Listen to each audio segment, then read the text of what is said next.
नाजरीन, इस एपिसोड में सलाउद्दीन और उसके साथी दुश्मनों के खिलाफ एक नई मुहिम की तैयारी करते हैं। वह अपने कमांडरों को समझाते हैं कि असली ताकत ईमान और एकता में है, न कि सिर्फ हथियारों में। इस कस्त में जंगी रणनीति, सियासी साजिशें और व्यक्तिगत जज्बात सब एक साथ नजर आते हैं। सलीबियों और मुसलमानों के बीच एक और बड़ा मुकाबला करीब है। सलाउद्दीन अपने साथियों को ईमान, एकता और सब्र का सबक देते हैं। अंदरूनी गद्दारों की हरकतें भी खुलकर सामने आती हैं। एक खुफिया पैगाम मिलता है कि सलीबी फौजें फिर से बड़ी तादाद में यरूशलेम के करीब जमा हो रही हैं।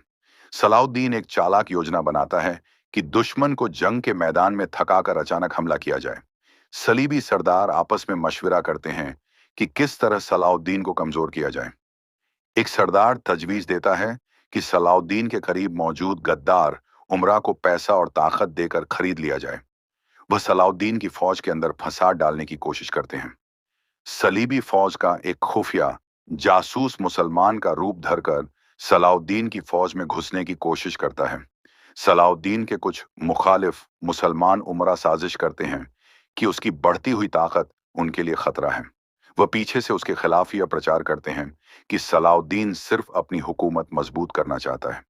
एक अहम मंजर में सलाउद्दीन को अपने करीबी साथी नूरुद्दीन जंगी की नसीहतें याद आती हैं कि अगर मुसलमान आपस में बंट गए तो सलीबी हमेशा गालिब रहेंगे। मिलती है कि उसके एक साथी कमांडर पर दुश्मनों से रिश्ते का शक है। वह सख्ती से उसकी तफ्तीश करने का हुक्म देता है। आखिर में सलीबी फौज मुसलमानों के काफिले पर अचानक हमला करती है। सलाउद्दीन अपनी रणनीति के जरिए दुश्मन को घेर लेता है। कस्त का अंत एक शदीद जंग की शुरुआत पर होता है, जहां अगली कस्त में फैसलाकुन लड़ाई दिखाई जाएगी। यह कस्त असल में यह पैगाम देती है कि सलाउद्दीन सिर्फ एक जंगजू नहीं, बल्कि एक ज़हीन हाकिम और हिकमत अमली बनाने वाला लीडर भी था। इस एपिसोड की कुछ रेयर झलकियां आपके सामने हैं। You see it and enjoy it.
New update के लिए एटीवी चैनल को सपोर्ट करें। धन्यवाद।